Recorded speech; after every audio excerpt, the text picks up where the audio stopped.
በፊት መቆም አይገባንም ባንተ ፊት መጸለይ አይገባንም ስለ ቅዱሳን ብለህ ማረን ስንል እኛ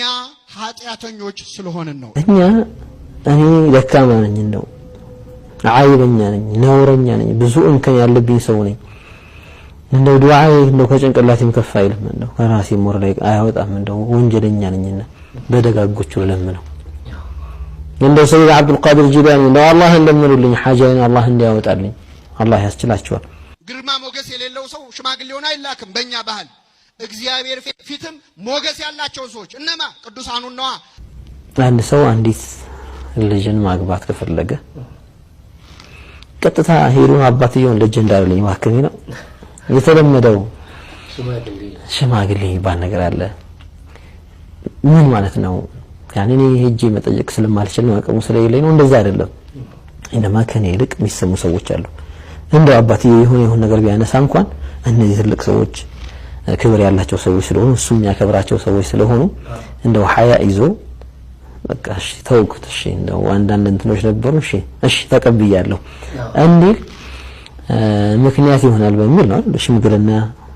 በማስታረቅም በኩልም ይሁን ጋብቻም በኩልም ሽምግልና የሚላከው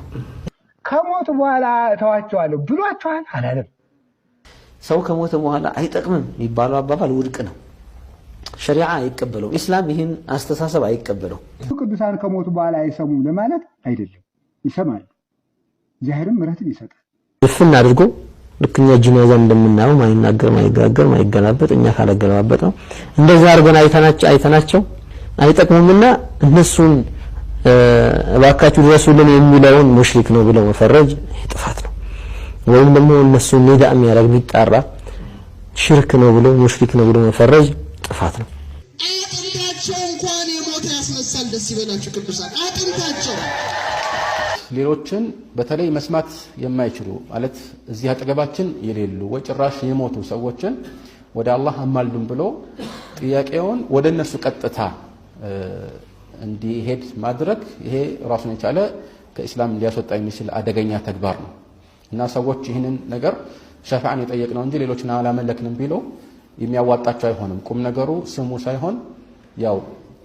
እውነታውና በውስጡ ያለው ይዘት ነውና الله بقرآنه في سورة يونس ويعبدون من دون الله ما لا يضرهم ولا ينفعهم ويقولون هؤلاء شفعاؤنا عند الله كالله ليلا وإن كالله بتاج يما يقولاتشونا يما يتقماتشون يعملكالونا እነዚህ እኮ አማላጆቻችን ናቸው ይላሉ ስለዚህ ይሄንን የሚሉ ድሮም ነበሩ እንግዲህ ኢስቲጋሳ የሚባለው ነገር